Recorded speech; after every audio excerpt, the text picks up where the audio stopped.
Hi friends, നമുക്കിന്ന് നല്ല variety ആയിട്ടുള്ള ഒരു നോമ്പ് തുറ വിഭവം റെഡിയാക്കിയെടുക്കാം.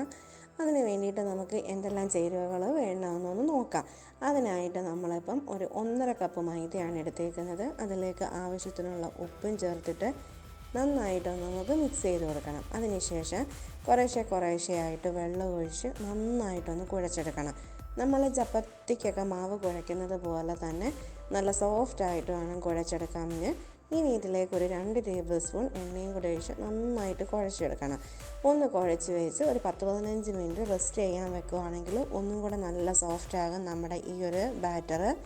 ഇതിന് ശേഷം നമുക്ക് ചെറിയ ബോൾസായിട്ട് ഇതിനെ എടുക്കാം. ഇപ്പം നമ്മൾ ബോൾസ് എല്ലാം റെഡിയാക്കി എടുത്തിട്ടുണ്ട്. ഇനി ഇത് നമുക്കൊന്ന് പരത്തിയെടുക്കാം. ഇത്തിരി മൈദ ഇട്ടിട്ട് നന്നായിട്ടൊന്ന് പരത്തിയെടുക്കാം. നമ്മൾ ചപ്പാത്തിക്ക് പരത്തുന്ന പോലെ തന്നെ വലുതായിട്ട് വേണം പരത്തിയെടുക്കാൻ.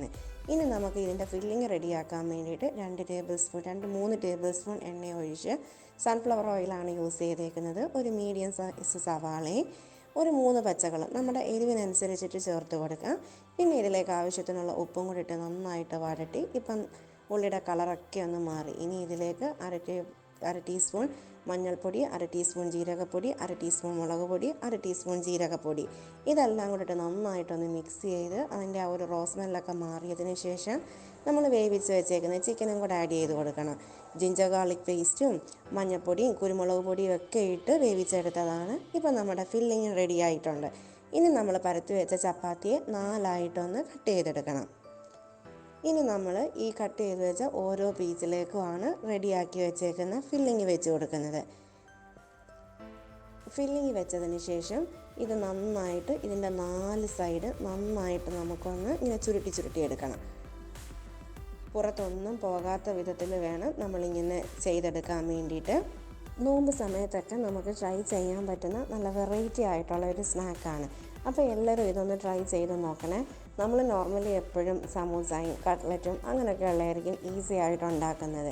അന്നേരം നമ്മൾ ഈ ഒരു നോമ്പ് കാലത്ത് നോമ്പ് കാലത്തെന്നല്ല, നമുക്കിപ്പോൾ വൈകിട്ട് ചായക്കൊപ്പം ഒക്കെ ആണെങ്കിലും സ്നാക്കായിട്ട് ഉണ്ടാക്കാനും പെട്ടെന്നൊരു ഗസ്റ്റ് വരുവാണെങ്കിൽ വെറൈറ്റി ആയിട്ട് പ്രസൻറ്റ് ചെയ്യാനും ഒക്കെ പറ്റിയ നല്ലൊരു സ്നാക്കാണ്.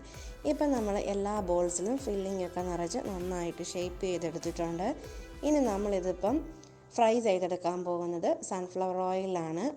എണ്ണയൊക്കെ നന്നായിട്ട് ചൂടായതിന് ശേഷം നമ്മൾ റെഡിയാക്കി വെച്ചേക്കുന്ന ഓരോ ബോൾസ് ആയിട്ടിട്ടിട്ട് വേണം നമുക്ക് ഫ്രൈ ചെയ്തെടുക്കാനായിട്ട്. നമ്മളിത് ഇടുന്ന ഉടനെ സിമ്മിൽ ഇരിക്കുന്നതായിരിക്കും നല്ലത്. അതിന് ശേഷം ഒന്ന് മീഡിയം ഫ്ലെയിമിലോട്ട് മാറ്റി നോക്കണം.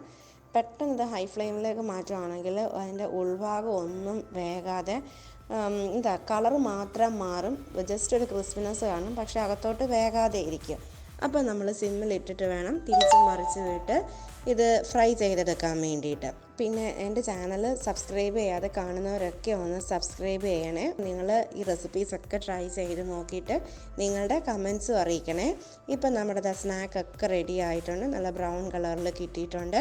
അങ്ങനെ നമ്മുടെ ഇഫ്താർ സ്പെഷ്യൽ ചിക്കൻ കചോരി റെഡി ആയിട്ടുണ്ട്.